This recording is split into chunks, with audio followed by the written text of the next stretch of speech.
జై శ్రీరామ్. ఈరోజు నా వీడియో మాట ఎంత గొప్పది అనే గురించి నాకున్న చిన్న ఆలోచన. నాకు ఇష్టమైన కామాక్షిలో బాలలత మేడం, అదే ఐఏఎస్ కోచింగ్ ఇస్తారు కదా, ఆవిడ చాలా ఇష్టం. ఆవిడ ఇంటర్వ్యూలు ఖచ్చితంగా చూస్తూ ఉంటాను.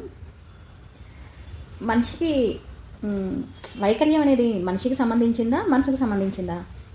మాట ఎంత విలువైందంటే, అవయవ లోపం ఉంటే చుట్టూ ఉన్న వారి ప్రేమ, వారి మాటతో దాన్ని ఈజీగా దాటేయచ్చు. దాటేయడమే కాదు, భగవంతుడు కూడా వాళ్ళకి ఏ అవయవం అయితే తీసేస్తాడో దానికి మించిన అనుగ్రహం, దానికి త్రిబుల్ ఇంకా ఎక్కువ పనిచేసేంత శక్తి వాళ్ళకి ఇచ్చేస్తాడు భగవంతుడు. అది మనకు కనిపిస్తూ ఉంటుంది. వాళ్ళు దాన్ని దాటుతారు కూడా. వాళ్ళు ఎంతో ఓపికగా, ఎంతో సహనంగా ఉంటారు. అవయవ లోపం ఉంటే ఈజీగా దాటేయచ్చు, కానీ అన్నీ బాగుంటాయి, అన్ని అవయవాలు ఉంటాయి, కానీ మానసికంగా లోపం ఉంటుంది. అది బయటకు ఎవ్వరికీ కనిపించదు. వాళ్ళ తెలివితేటలు ఎలా ఉంటాయంటే,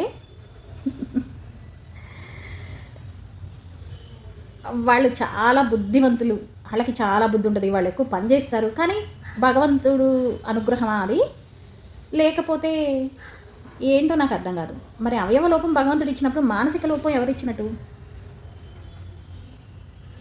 వాళ్ళ వల్ల ఇప్పుడు అవయవ లోపం ఉంటే వాళ్ళ వల్ల ఎవరికి నష్టం ఉండదు.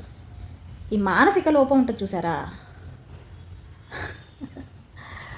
వాళ్ళ వల్ల వాళ్ళకేమి నష్టం ఉండదు, వాళ్ళ చుట్టూ ఉన్న వారికి ఎంత నష్టం అంటే,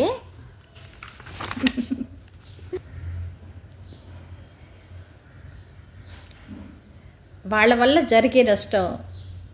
శారీరకంగా లోపం ఉన్న వారి వల్ల అసలు ఎప్పుడు మనం టీవీల్లో కానీ పేపర్లో కానీ వీళ్ళ వల్ల ఇంత పెద్ద నష్టం జరిగిందని మనం రోజు చూడం.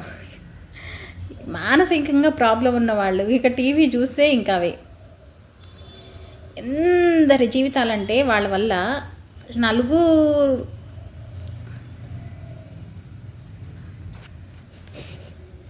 పక్కన ఎంతో తెలివితేటలు, కష్టపడే తత్వం, నలుగురితో నడవగల సామర్థ్యం ఉండి కూడా ఏ అవయవాల లోపం లేని వారిలా మాట అసలు విలువైంది.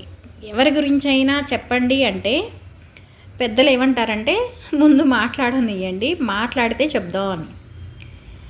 మాట్లాడితే దొరికిపోతారు, అది ఎవరైనా సరే. ఒకసారి కాకపోతే ఒకసారైనా మాట్లాడదాం కదా అని మాట్లాడితే దొరికిపోతారు. కానీ ఈ రోజుల్లో దౌర్భాగ్యం ఏంటంటే, ఆ మాటల్ని ప్రొఫెషన్ లాగా చేసేసుకొని మాటల్లో దొరక్కోకుండా అసలు మాటలతోనే ఏమన్నా, కానీ మాటలతో బాలలత మేడం ఎందరికో ఆ ధైర్యం ఆవిడకి వచ్చిందంటే, ముందు ఆవిడ తల్లిదండ్రి ఆవిడికి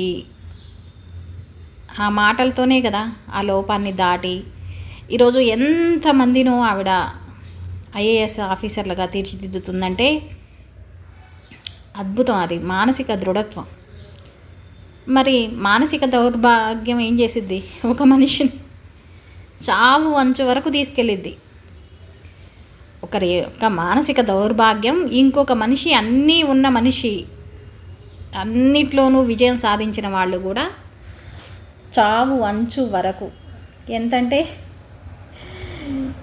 ఎందుకు మొన్న మనం చూసాం కదా కోడెల శివప్రసాదరావు గారు, అట్లాంటి వాళ్ళు కూడా ఎంతో రాజకీయంగా, ఎంతో ఇదిగా ఎట్లా ఉన్నా అట్లాంటి వాళ్ళు చాలామంది బయటికి రారు, తెలియరు. నిజమేంటంటే, ధర్మాన్ని నమ్ముకొని సుఖపడింది చరిత్రలో లేదు. రాముడు కానీ, కృష్ణుడు కానీ, పాండవులే కానీ, సీత కానీ సుఖపడింది లేదు. కానీ ఏతో ధర్మ తతో విజయ. కానీ ఇది కలికాలం కదా, కలిధర్మం వేరు. గెలవాలంటే ధర్మం వదిలేయాలి, ధర్మం కావాలంటే కష్టపడాలి. అది రాముడే అయినా సీతే అయినా. జై శ్రీరామ్. Thanks for watching.